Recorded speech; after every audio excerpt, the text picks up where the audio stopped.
Chapter 10 of The House of the Seven Gables by Nathaniel Hawthorne. Read by Nicodemus. The Pyncheon Garden.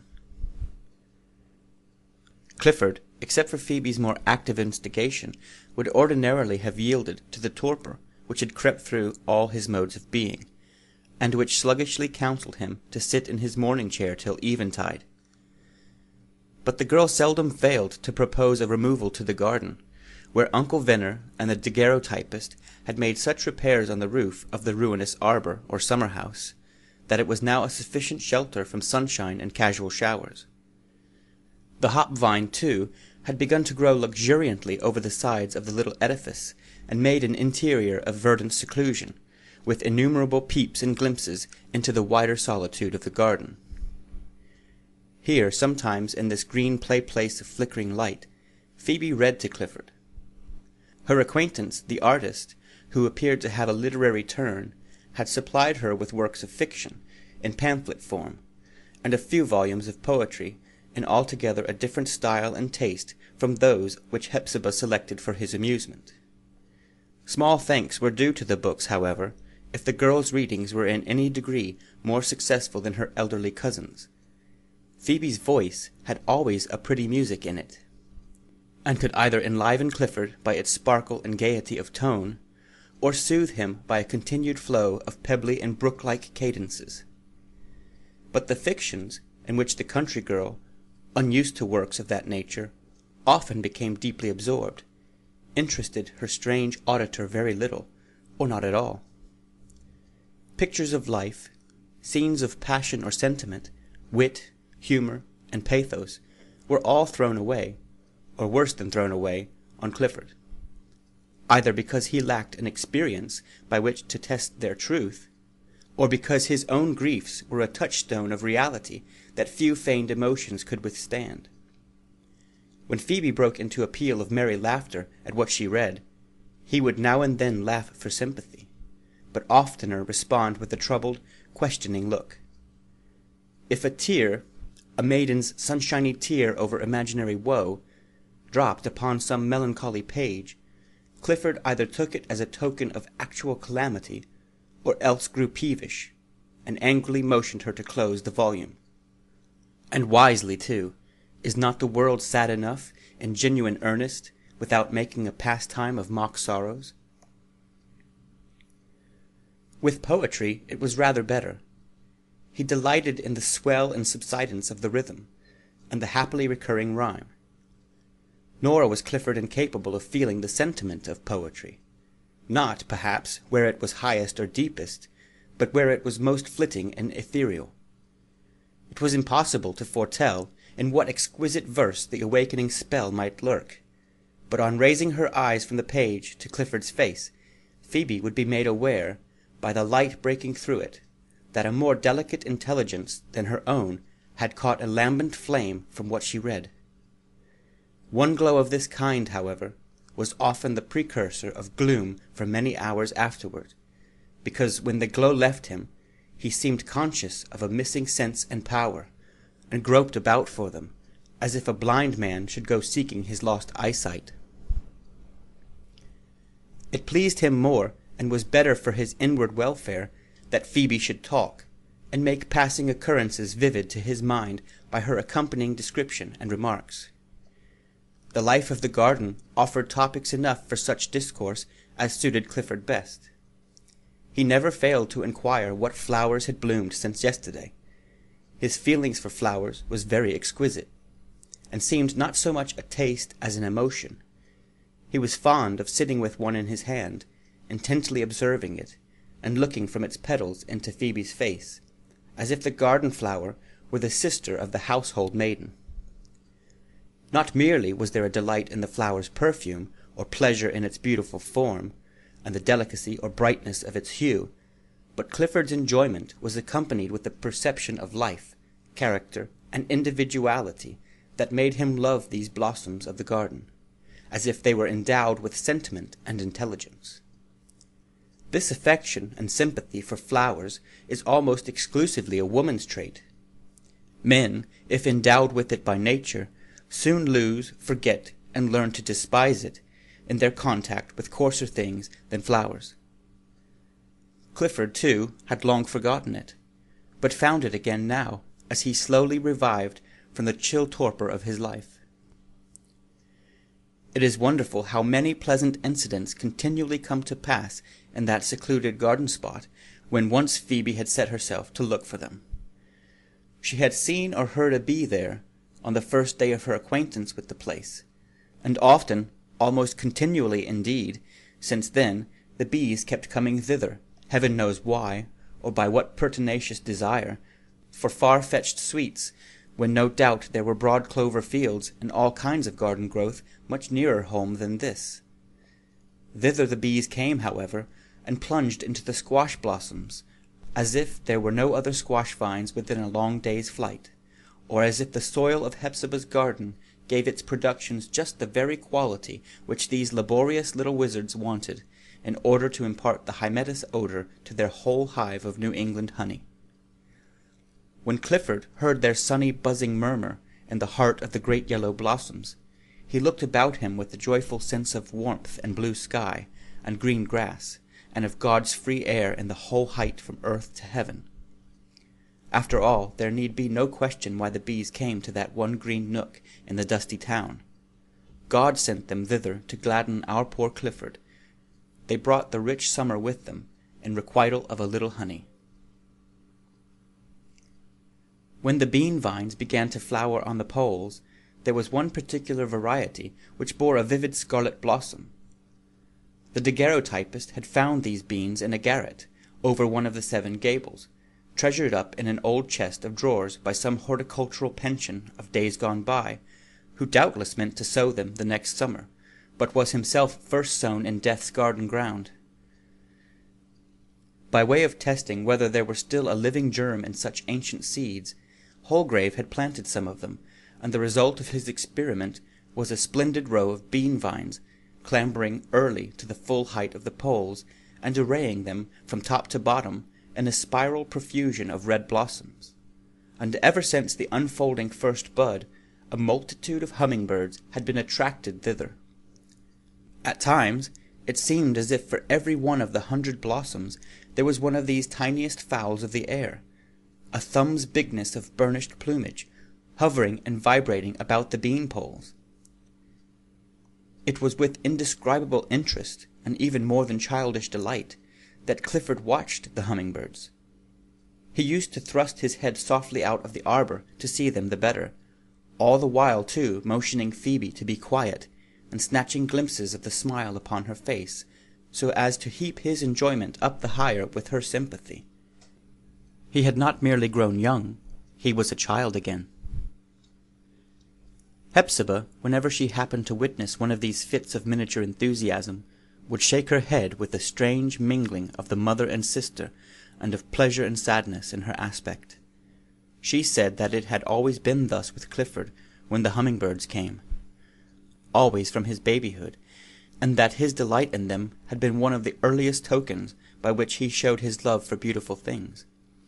And it was a wonderful coincidence, the good lady thought, that the artist should have planted these scarlet-flowering beans, which the hummingbird sought far and wide, and which had not grown in the Pyncheon garden before for 40 years, on the very summer of Clifford's return. Then would the tears stand in poor Hepzibah's eyes, or overflow them with a too abundant gush, so that she was fain to betake herself into some corner, lest Clifford should espy her agitation. Indeed, all the enjoyments of this period were provocative of tears. Coming so late as it did, it was a kind of Indian summer, with the mist in its balmiest sunshine, and decay and death in its gaudiest delight. The more Clifford seemed to taste the happiness of a child, the sadder was the difference to be recognized. With the mysterious and terrible past, which had annihilated his memory, and a blank future before him, he had only this visionary and impalpable now, which, if you once look closely at it, is nothing. He himself, as was perceptible by many symptoms, lay darkly behind his pleasure, and knew it to be a baby play, which he was to toy and trifle with, instead of thoroughly believing. Clifford saw, it may be, in the mirror of his deeper consciousness that he was an example and representative of that great class of people whom an inexplicable providence is continually putting at cross purposes with the world, breaking what seems its own promise in their nature, withholding their proper food, and setting poison before them for a banquet, and thus, when it might so easily, as one would think, have been adjusted otherwise, making their existence a strangeness, a solitude, and torment. All his life long he had been learning how to be wretched, as one learns a foreign tongue, and now, with the lesson thoroughly by heart, he could with difficulty comprehend his little airy happiness. Frequently there was a dim shadow of doubt in his eyes. "Take my hand, Phoebe," he would say, "and pinch it hard with your little fingers.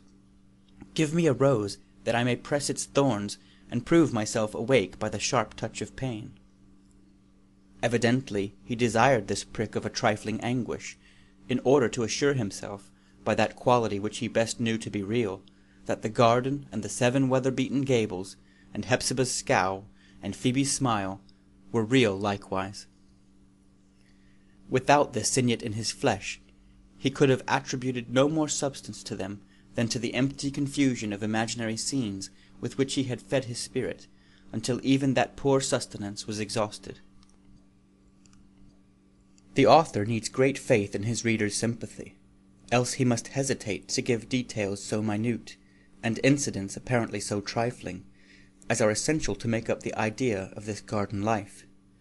It was the Eden of a thunder-smitten Adam, who had fled for refuge thither out of the same dreary and perilous wilderness into which the original Adam was expelled.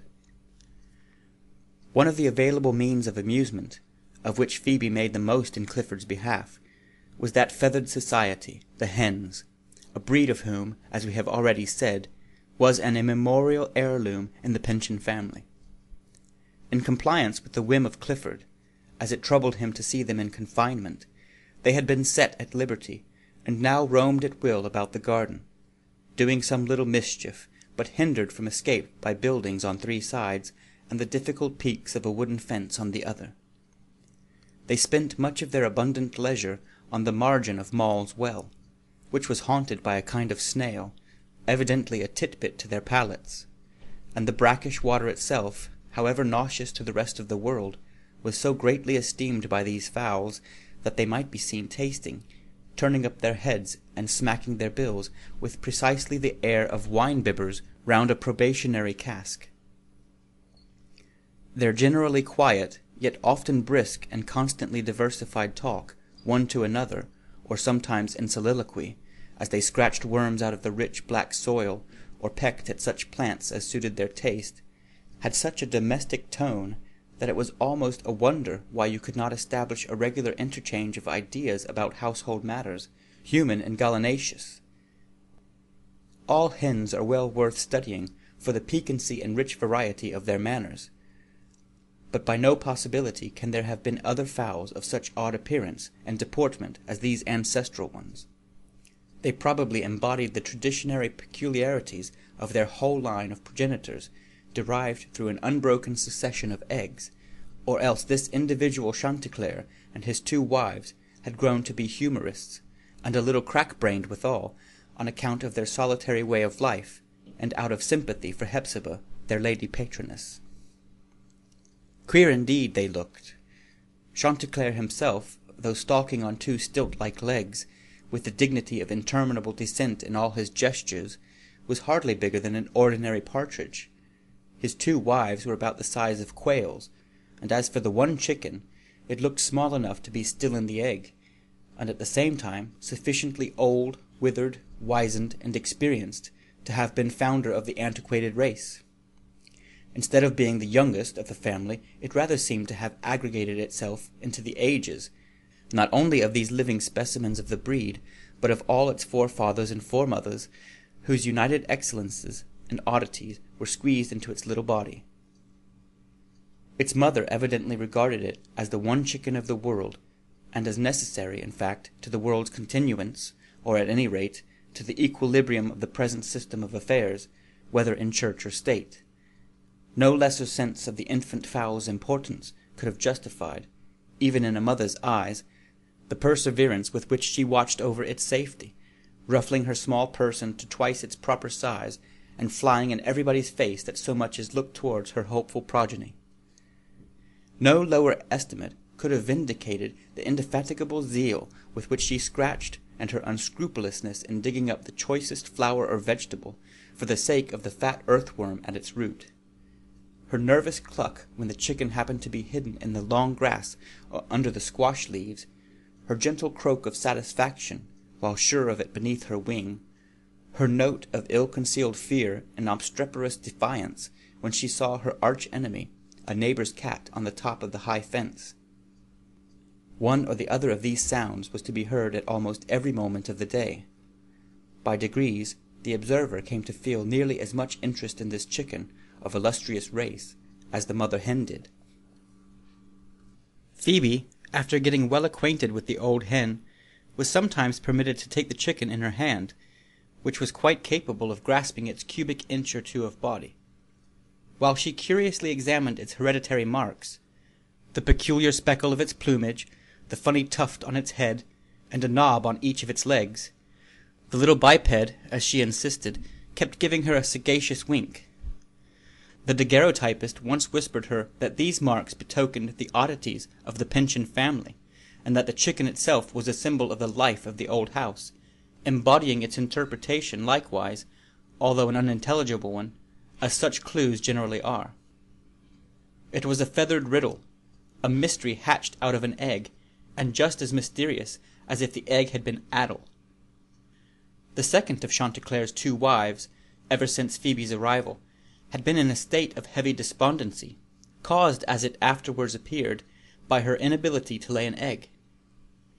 One day, however, by her self-important gait, the sideways turn of her head, and the cock of her eye, as she pried into one and another nook of the garden, croaking to herself all the while with inexpressible complacency, it was made evident that this identical hen, much as mankind undervalued her, carried something about her person, the worth of which was not to be estimated either in gold or precious stones.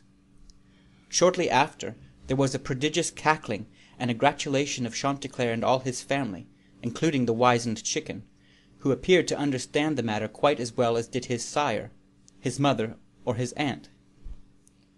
That afternoon Phoebe found a diminutive egg, not in the regular nest, it was far too precious to be trusted there, but cunningly hidden under the currant bushes, on some dry stalks of last year's grass.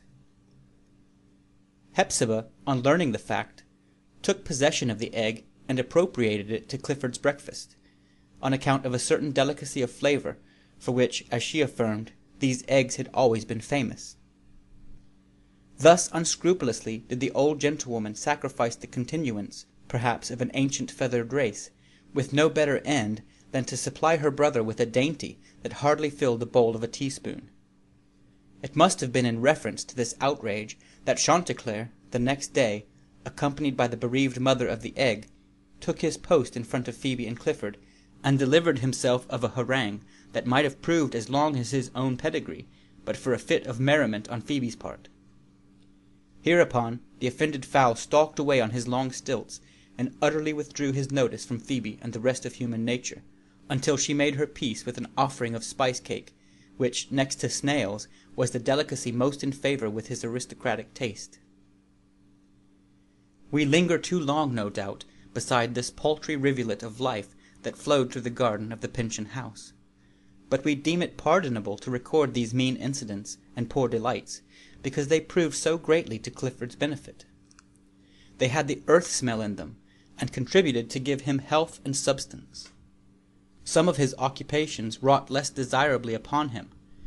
He had a singular propensity, for example, to hang over Maule's well, and look at the constantly shifting phantasmagoria of figures produced by the agitation of the water over the mosaic work of colored pebbles at the bottom.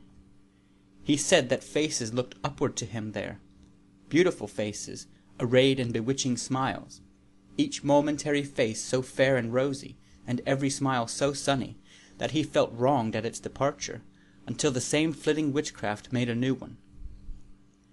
But sometimes he would suddenly cry out, "The dark face gazes at me!" and be miserable the whole day afterwards.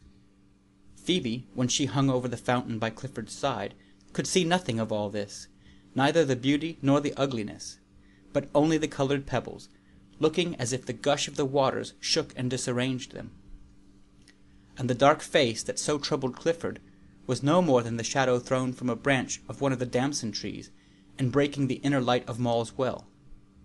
The truth was, however, that his fancy, reviving faster than his will and judgment, and always stronger than they, created shapes of loveliness that were symbolic of his native character, and now and then a stern and dreadful shape that typified his fate. On Sundays, after Phoebe had been at church, for the girl had a church-going conscience, and would hardly have been at ease had she missed either prayer, singing, sermon, or benediction. After church time, therefore, there was ordinarily a sober little festival in the garden. In addition to Clifford, Hepzibah, and Phoebe, 2 guests made up the company. One was the artist Holgrave, who, in spite of his consociation with reformers and his other queer and questionable traits, continued to hold an elevated place in Hepzibah's regard. The other, we are almost ashamed to say, was the venerable Uncle Venner, in a clean shirt and a broadcloth coat, more respectable than his ordinary wear, inasmuch as it was neatly patched on each elbow, and might be called an entire garment, except for a slight inequality in the length of its skirts. Clifford, on several occasions, had seemed to enjoy the old man's intercourse, for the sake of his mellow, cheerful vein, which was like the sweet flavor of a frost-bitten apple, such as one picks up under the tree in December. A man at the very lowest point of the social scale was easier and more agreeable for the fallen gentleman to encounter than a person at any of the intermediate degrees, and moreover, as Clifford's young manhood had been lost, he was fond of feeling himself comparatively youthful, now in apposition with the patriarchal age of Uncle Venner. In fact, it was sometimes observable that Clifford half-wilfully hid from himself the consciousness of being stricken in years, and cherished visions of an earthly future still before him, visions, however, too indistinctly drawn to be followed by disappointment, though doubtless by depression, when any casual incident or recollection made him sensible of the withered leaf. So this oddly composed little social party used to assemble under the ruinous arbor. Hepzibah, stately as ever at heart, and yielding not an inch of her old gentility, but resting upon it so much the more as justifying a princess-like condescension, exhibited a not ungraceful hospitality. She talked kindly to the vagrant artist, and took sage counsel, lady as she was, with the wood-sawyer, the messenger of everybody's petty errands, the patched philosopher. And Uncle Venner, who had studied the world at street corners, and other posts equally well adapted for just observation, was as ready to give out his wisdom as a town pump to give water. "Miss Hepzibah, ma'am," said he once, after they had all been cheerful together, "I really enjoy these quiet little meetings of a Sabbath afternoon. They are very much like what I expect to have after I retire to my farm." "Uncle Venner," observed Clifford in a drowsy, inward tone, "is always talking about his farm. But I have a better scheme for him by and by. We shall see." "Ah, Mr. Clifford Pyncheon," said the man of patches, "you may scheme for me as much as you please, but I'm not going to give up this one scheme of my own, even if I never bring it really to pass. It does seem to me that men make a wonderful mistake in trying to heap up property upon property. If I had done so, I should feel as if Providence was not bound to take care of me, and at all events the city wouldn't be. I'm one of those people who think that infinity is big enough for us all, and eternity long enough." "Why, so they are, Uncle Venner," remarked Phoebe after a pause, for she had been trying to fathom the profundity and appositeness of this concluding apothegm. "But for this short life of ours, one would like a house and a moderate garden spot of one's own." "It appears to me," said the daguerreotypist, smiling, "that Uncle Venner has the principles of Fourier at the bottom of his wisdom, only they have not quite so much distinctness in his mind as in that of the systematizing Frenchman." "Come, Phoebe," said Hepzibah, "it is time to bring the currants." And then, while the yellow richness of the declining sunshine still fell into the open space of the garden, Phoebe brought out a loaf of bread and a china bowl of currants, freshly gathered from the bushes and crushed with sugar. These, with water, but not from the fountain of ill omen close at hand, constituted all the entertainment. Meanwhile, Holgrave took some pains to establish an intercourse with Clifford, actuated, it might seem, entirely by an impulse of kindliness, in order that the present hour might be cheerfuller than most which the poor recluse had spent, or was destined yet to spend. Nevertheless, in the artist's deep, thoughtful, all-observant eyes, there was now and then an expression not sinister, but questionable, as if he had some other interest in the scene than a stranger, a youthful and unconnected adventurer, might be supposed to have. With great mobility of outward mood, however, he applied himself to the task of enlivening the party, and with so much success that even dark-hued Hepzibah threw off one tint of melancholy, and made what shift she could with the remaining portion. Phoebe said to herself, "How pleasant he can be!" As for Uncle Venner, as a mark of friendship and approbation, he readily consented to afford the young man his countenance in the way of his profession, not metaphorically, be it understood, but literally, by allowing a daguerreotype of his face, so familiar to the town, to be exhibited at the entrance of Holgrave's studio. Clifford, as the company partook of their little banquet, grew to be the gayest of them all. Either it was one of those up-quivering flashes of the spirit, to which minds in an abnormal state are liable, or else the artist had subtly touched some chord that made musical vibration. Indeed, what with the pleasant summer evening and the sympathy of this little circle of not unkindly souls, it was perhaps natural that a character so susceptible as Clifford's should become animated, and show itself readily responsive to what was said around him. But he gave out his own thoughts likewise, with an airy and fanciful glow, so that they glistened, as it were, through the arbor, and made their escape among the interstices of the foliage. He had been as cheerful, no doubt, while alone with Phoebe, but never with such tokens of acute, although partial, intelligence. But as the sunlight left the peaks of the Seven Gables, so did the excitement fade out of Clifford's eyes. He gazed vaguely and mournfully about him, as if he missed something precious, and missed it the more drearily for not knowing precisely what it was. "I want my happiness," at last he murmured, hoarsely and indistinctly, hardly shaping out the words. "Many, many years have I waited for it. It is late. It is late. I want my happiness." Alas, poor Clifford, you are old and worn with troubles that ought never to have befallen you. You are partly crazy and partly imbecile, a ruin, a failure, as almost everybody is, though some in less degree or less perceptibly than their fellows. Fate has no happiness in store for you, unless your quiet home in the old family residence, with the faithful Hepzibah, and your long summer afternoons with Phoebe, and these Sabbath festivals with Uncle Venner and the daguerreotypist, deserve to be called happiness. Why not? If not the thing itself, it is marvelously like it, and the more so for that ethereal and intangible quality which causes it all to vanish at too close an introspection. Take it, therefore, while you may. Murmur not, question not, but make the most of it. End of Chapter 10 of The House of the Seven Gables, by Nathaniel Hawthorne. Read by Nicodemus.